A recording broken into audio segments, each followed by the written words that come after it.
चलिए ठीक है बेटा, ध्यान देंगे सारे बच्चे। तो आज हमारा कार्बन एंड कंपाउंड का यानी कार्बन और उसके यौगिक का अगला टॉपिक है जिसका नाम है नोमेनक्लेचर यानी नाम पद्धति। देखो बेटा, ये टॉपिक इसलिए इम्पोर्टेंट है कि अगर आप में से कोई भी बच्चा आगे साइंस लेता है आगे अगर साइंस लेता है तो क्लास 11th में भी और 12th में भी ऑर्गेनिक कंपाउंड की एक अलग बुक है और वहां पर आपको बार बार इस टॉपिक की जरूरत पड़ने वाली है। क्लास 10th में तो इस टॉपिक में से कई बार क्वेश्चन नहीं भी आते हैं और अगर आते हैं तो 1 नंबर का या 2 नंबर का क्वेश्चन आता है। लेकिन ये टॉपिक है बहुत इंपॉर्टेंट। 10 से 15 मिनट के अंदर क्लास 10th के लेवल का जो टॉपिक है आपका कवर हो जाएगा, बहुत ज्यादा मुश्किल नहीं है। इसके लिए बेटा देखो, जैसा कि इंट्रोडक्शन मैंने पहले भी दे दिया था कि कोई भी अगर आप नाम की बात करोगे ऑर्गेनिक कंपाउंड्स के अंदर, तो उसके अंदर बेटा मेन जो चीजें हैं हमारी वो रहेगी प्रीफिक्स। अभी मैं बताऊंगा बेटा प्रीफिक्स क्या होता है। इसको हम लोग उपसर्ग बोलते हैं हिंदी में। उसके बाद होता है बेटा रूट वर्ड। क्या होता है बेटा? Root word. ये बेटा कार्बनों की संख्या बताता है। क्या बताता है? कार्बनों की संख्या बताता है। उसके बाद होता है बेटा प्राइमरी सफिक्स। सफिक्स को बोलते हैं प्रत्यय, यानी कि किसी भी नाम में 2 तरह के प्रत्यय होते हैं, एक प्राइमरी होता है और एक सेकेंडरी सफिक्स होता है। इन चारों को बेटा पहले 1 by 1 समझ लेते हैं कि ये क्या बताते हैं। अगर हम बात करें रूट वर्ड की, तो रूट वर्ड का मतलब होता है कि अगर बेटा एक कार्बन है तो उसके लिए आप क्या यूज करते हो? मेथ। क्या यूज करते हो? मेथ। 2 कार्बन के लिए बेटा एक, 3 कार्बन के लिए प्रो। क्या करते हैं बेटा? प्रो। 4 कार्बन के लिए ब्यूट। क्या करते हैं बेटा? ब्यूट। 5 कार्बन के लिए पेंट। तो आपको कभी भी कोई भी कंपाउंड है, कोई भी यौगिक है, उसका नामकरण करना है तो सबसे पहला काम होगा कि आप कार्बनों की संख्या को काउंट करें और उसके हिसाब से आपको डिसाइड करना है कि कंपाउंड में मिथ आएगा, इथ आएगा, प्रोप आएगा, ब्यूट आएगा या पेंट आएगा। प्राइमरी सफिक्स बेटा पता है आपको, जब भी एकल आबंध होते हैं, क्या होता है बेटा? एकल आबंध यानी सिंगल बॉन्ड, उसके लिए हम यूज करते हैं ए। क्या यूज करते हैं बेटा? ए। जब भी द्वि आबंध होता है यानी डबल बॉन्ड, उसके लिए हम यूज करते हैं ई। क्या यूज करते हैं बेटा? ई। और ट्रिपल बॉन्ड के लिए यानी कि त्रिआबंध के लिए बेटा हम यूज करते हैं आई। क्या यूज करते हैं? आई। तो यानी कि आपको रूट वर्ड समझ में आ गया, फिर प्राइमरी सफिक्स समझ में आ गया, सिंगल, डबल यानी ट्रिपल, एन, इन और आई। उसके बाद आता है सेकेंडरी सफिक्स, जो बेटा मैंने आपको फंक्शनल ग्रुप बताया था, यानी प्रकार्यात्मक समूह बताए थे मैंने आपको। जैसे कि अल्कोहल है, याद होगा आपको, जैसे OH है, अगर कभी भी OH आएगा उसके लिए आप ओल यूज करोगे। क्या यूज करोगे बेटा? ओल। अगर CHO आएगा उसके लिए आप अल यूज करोगे। क्या करोगे बेटा? अल। अगर यौगिक में COOH है उसके लिए आप क्या यूज करोगे? Carboxylic acid. क्या करोगे? कार्बोक्सिलिक एसिड या कार्बोक्सिलिक अम्ल। ठीक है बेटा? कार्बोक्सिलिक अम्ल। इस तरह से ये आपके हो गए सेकेंडरी सफिक्स। उसके बाद अगर हम बात करें प्रीफिक्स की, तो जैसे बेटा कई बार Cl लगा होता है, कई बार Br लगा होता है, कई बार I लगा होता है, कई बार NO2 लगा होता है। तो Cl का मतलब होता है क्लोरो। क्या होता है बेटा? क्लोरो। Br का मतलब होता है ब्रोमो। हाँ, ब्रोमीन होता है बेटा, लेकिन यहाँ पर हम क्या यूज करते हैं? ब्रोमो। क्या यूज करते हैं बेटा? ब्रोमो। आई के लिए क्या यूज करते हैं बेटा? आइडो। होता है आयोडीन है, बट जब इसका नामकरण करेंगे तो आइडो। और NO2 के लिए बेटा नाइट्रो। क्या यूज करेंगे बेटा? नाइट्रो। तो आपको किसी भी यौगिक का नामकरण करने से पहले ये चीजें सबको पता होनी चाहिए। सर क्या ये इतने ही होते हैं? नहीं, ये बहुत सारे होते हैं। ये हमारे सिलेबस के हिसाब से बिल्कुल जो बेसिक लेवल है उसके हिसाब से ये सारी चीजें आपको पता होनी चाहिए। तो ये आपको याद करना है, इसको रट लेना है। अब मैं आपको बताऊंगा कि इनको हम प्रयोग कैसे करते हैं, इनका यूज कैसे करते हैं। ठीक है बेटा, मैं रब कर रहा हूं। इसको आप लोगों ने लिख लिया है तो ठीक है, नहीं लिखा है तो नोट्स पे आपके पास है, उसको पहले आप याद करें। मैं कुछ कंपाउंड के एग्जाम्पल अभी आपको समझाऊंगा और उसके बाद जितनी ज्यादा हो सके प्रैक्टिस करिएगा। देखो बेटा, हम पहले स्टार्ट करते हैं बिल्कुल सिंपल कंपाउंड से, सिंपल यौगिक से। जैसे बेटा मान लो मैंने लिखा CH4। क्या लिखा बेटा? CH4। तो आपको मैंने क्या कहा था, सबसे पहले कार्बन काउंट करो। कितने कार्बन है? एक है। एक कार्बन के लिए क्या यूज करते हैं? मीथेन यानी मिथ। जो रूट वर्ड है क्या यूज करते हैं? मिथ। अच्छा, CH4 का जब स्ट्रक्चर बनाते हो तो एकल आबंध आता है, दुई या थ्री? एकल आता है। तो मिथ और एकल आबंध के लिए क्या बताया था? सफेद एन। क्या बताया था? एन। तो मिथ और एन बनके क्या बन गया इसका नाम? क्या नाम बन गया इसका? जैसे मान लो मैं इसी तरह से मैं दूसरा कंपाउंड ले रहा हूँ CH3CH3। कितने कार्बन है बेटा? दो कार्बन के लिए क्या लिखा था मैंने? इथ। क्या लिखा था? और इसमें क्या एकल है, दुई थ्री आबन? एकल आबन के लिए क्या बताया? एन। तो इथ और एन बनके क्या बना बेटा? इथेन। क्या बना इसका नाम? इथेन।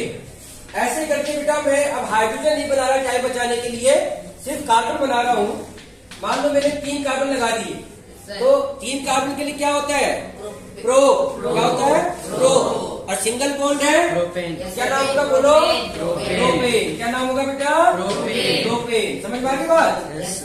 एक और देखो बेटा इसी कैटेगरी का। अब मान लो एक और कार्बन है, 4 कार्बन हो गए और सब में सिंगल बॉन्ड है। तो 4 कार्बन के लिए क्या होता है? ब्यूट। क्या होता है? ब्यूट। और सिंगल बॉन्ड के लिए एन। तो क्या बन गया? ब्यूटेन। क्या बन गया बेटा? ब्यूटेन। तो ये जो है बेटा कंपाउंड, ये आपके एनसीईआरटी में टेबल भी दिया हुआ है, उस टेबल को आपको प्रैक्टिस के लिए आप देख लीजिए। अब थोड़ा इसी में मुश्किल करते हैं। मुश्किल का मतलब क्या? सिंगल बॉन्ड के अलावा हम क्या करेंगे, ध्यान देना। जैसे मान लो बेटा ने यहाँ पे डबल लगा दिया। क्या लगा दिया? डबल बॉन्ड यानी दुई आबंध। क्या लगा दिया? पीछे बेटा आप ध्यान दीजिए। तो क्या लगा दिया बेटा? डबल बॉन्ड यानी दुई आबंध लगा दिया। तो 3 कार्बन के लिए क्या बताया था मैंने? प्रो। तो प्रो तो होगा ही, और डबल बॉन्ड है, दुई आबंध है, तो क्या होगा? इन। तो प्रो प्लस इन क्या बना? यानी इसका नाम क्या हो गया बेटा? प्रोपीन। क्या हो गया बेटा? प्रोपीन। ऐसे बेटा अगर इसमें 4 कार्बन है और अब थोड़ा सा रूल चेंज होगा। एक रूल है, जैसे उस रूल के हिसाब से नाम थोड़ा सा चेंज होते जाएंगे, वो नोट्स में है आपके। तो कितने कार्बन है बेटा? 4 कार्बन है और डबल बॉन्ड लगा है, तो क्या नाम होना चाहिए? ब्यूटीन। बट इसमें थोड़ा सा चेंज करना है। देखो बेटा यहाँ पे जो डबल बॉन्ड है वो कौन से कार्बन पे था? पहले पे था। बोलो।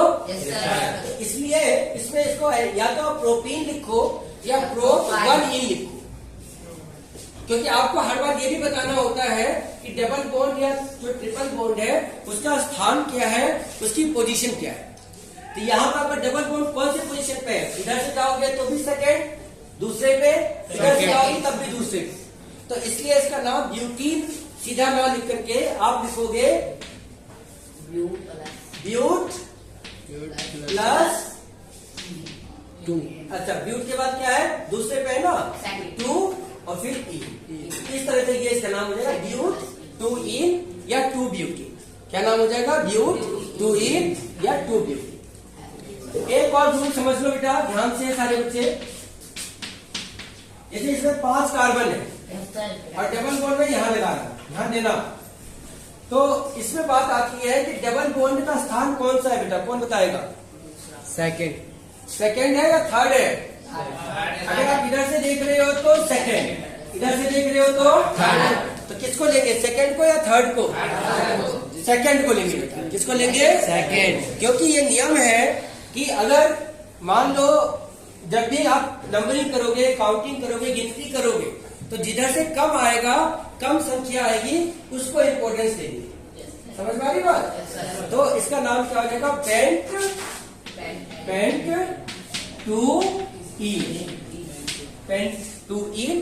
किसी किसी किताब में 2 पेंटिन भी लिखा होता है, किसी किसी किताब में, बुक में 2 पेंटिन भी लिखा होता है, और पेंट 2 इन ये भी ठीक है। ठीक है बेटा, यहाँ से क्लियर है? Yes sir. अब एक दो एग्जाम्पल और, थोड़ा सा और सिंपल सिंपल सा ही एक आइडिया आपको लग जाएगा कि इसमें क्या है। बाकी तो आप जितनी ज्यादा प्रैक्टिस करेंगे बेटा, ये वो टॉपिक है कि जितनी ज्यादा प्रैक्टिस करेंगे आप उतना ज्यादा आसान रहेगा आपके लिए। देखो बेटा, अब ध्यान से, अब डबल बॉन्ड तो लगा ही है सर। हाँ जी, डबल बॉन्ड तो लगा ही है, यानी द्विआबन। इसके अलावा बेटा हम लगाएंगे अब इसमें एक OH लगा देंगे। क्या लगा देंगे? OH। सर आप हाइड्रोजन नहीं लगा रहे, तो क्या हाइड्रोजन नहीं लगाने हमें? लगाने बोलो भाई, लगाने हाइड्रोजन हर बार लगाने हैं। बस आपको ध्यान रखना है कि हर कार्बन पे कितने बॉन्ड होने चाहिए? 4 बॉन्ड। जितने भी बॉन्ड खाली है उतने क्या लगा दो? हाइड्रोजन लगा दो। जितने बॉन्ड खाली है उतने क्या लगा दो बेटा? हाइड्रोजन लगा दो, बस हो। अब मुझे इसका नामकरण करना है बेटा। Yes sir. पहले तो कार्बन देख रहे हो, कितने कार्बन है? 3 कार्बन। तो इसका नाम होगा प्रो। क्या नाम होगा? प्रो।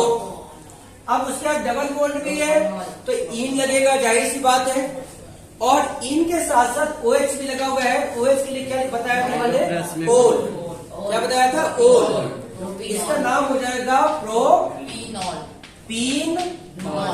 ओल, तो प्रोपीनॉल इसका नाम है।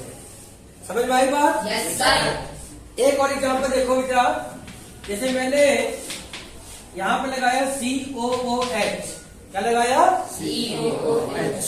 इसका नाम है बेटा, ये कार्बोक्सिलिक ग्रुप है। ये कौन सा ग्रुप है ये? कार्बोक्सिलिक। और इसके नाम में ओइक एसिड लगाते हैं हम। क्या लगाते हैं? Oic acid. ओइक एसिड या ओइक अम्ल हिंदी मीडियम में। तो कार्बन काउंट करो, 1 2 3 4, 4 कार्बन है। तो ब्यूट सिंगल बॉन्ड है, एन। और इसके लिए क्या बताया है मैंने? Oic acid. क्या बताया बेटा? Oic acid.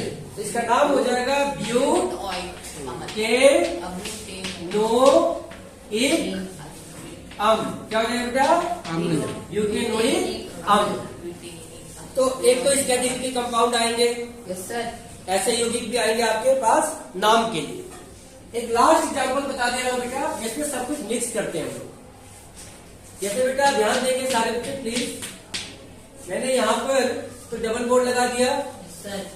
यहाँ पर OH लगा दिया, सर। यहाँ पर क्लोरीन लगा दिया, और यहाँ पर Br लगा दिया। क्या लगा दिया बेटा? Br। चलो डाउट ना हो इसलिए मैं हाइड्रोजन भी लगा ही दे रहा हूँ। अब इसके पास एक लगेगा क्योंकि एक ही बॉन्ड खाली है। इस कार्बन के पास कोई हाइड्रोजन नहीं लगेगा क्योंकि 1 2 3 4 बॉन्ड। इसमें लगेगा 1 और इसमें लग जाएंगे 2। अब मुझे बेटा इसका नामकरण करना है। तो हमेशा की तरह जो मैंने स्टार्टिंग में बताया था ना आपको, सबसे पहले प्रीफिक्स, फिर बताया था रूट वर्ड, फिर बताया था प्राइमरी सफिक्स, और फिर कहा था सेकेंडरी सफिक्स। बोला था नहीं बोला था? तो आपको याद होगा उसमें कि Cl और Br के लिए वो किस कैटेगरी में आते थे? प्रीफिक्स में। किसमें आते थे बेटा? प्रीफिक्स में आते थे, तो वो सबसे पहले लिखे जाते हैं। तो हाँ, अब प्रीफिक्स में भी 2 प्रीफिक्स है सर, क्लोरीन भी है, ब्रोमीन भी है। ज्यादा इंपॉर्टेंस किसको देंगे? तो अल्फाबेट के हिसाब से पहले कौन आता है? बी या C? B for bromo, C for chloro. तो पहले कौन आता है ABCD में? फंक्शनल ग्रुप से और प्रकार्यात्मक समूह से करी जाती है। तो यहाँ पे OH लिखा है, तो पहला कार्बन ये होगा, फिर दूसरा, तीसरा, चौथा और 5वां। अब इसका पहले नामकरण करोगे, पहले आपने कहा Br आएगा, तो 3 यानी 3 ब्रोमो, फिर 4 क्लोरो। अच्छा इंग्लिश में लिख दिया, कोई बात नहीं, लिखो बेटा इंग्लिश में। 4 क्लोरो, ठीक है, 3 ब्रोमो 4 क्लोरो, यानी प्रीफिक्स का काम कंप्लीट हो गया। उसके बाद आता है रूट वर्ड, 5 कार्बन है तो पेंट। क्या लिखोगे बेटा? पेंट। उसके बाद आएगा अगला प्राइमरी सफिक्स। डबल बॉन्ड कौन से कार्बन पे है? सेकेंड पे। सेकेंड लिखोगे डैश टू ई। क्या लिखोगे? पेंट टू ई। उसके बाद OH कौन से कार्बन पे है? OH non. ओल है ये, बट कौन से कार्बन पे है? ये दूसरा कार्बन है, पहला कार्बन है, तो 1 ओल।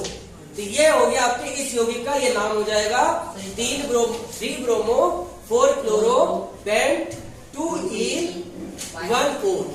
समझ में आ रही बात? एक साथ सर yes, इसमें एक और सुधार करना है आपको कि देखो एक बार यहाँ पे ओ है और यहाँ पर ई है। हाँ। इंग्लिश ग्रामर में पढ़ा होगा आपने कि 5 वोवेल होते हैं, ए, ए ई आई ओ यू। जब भी ऐसा हो कि 2 वोवेल एक साथ आ जाए तो पहले वाले वोवेल को हटा दिया जाता है और इसका नाम हो जाता है ऐसे। ठीक है बेटा, इसको हिंदी में भी लिख देता हूं मैं।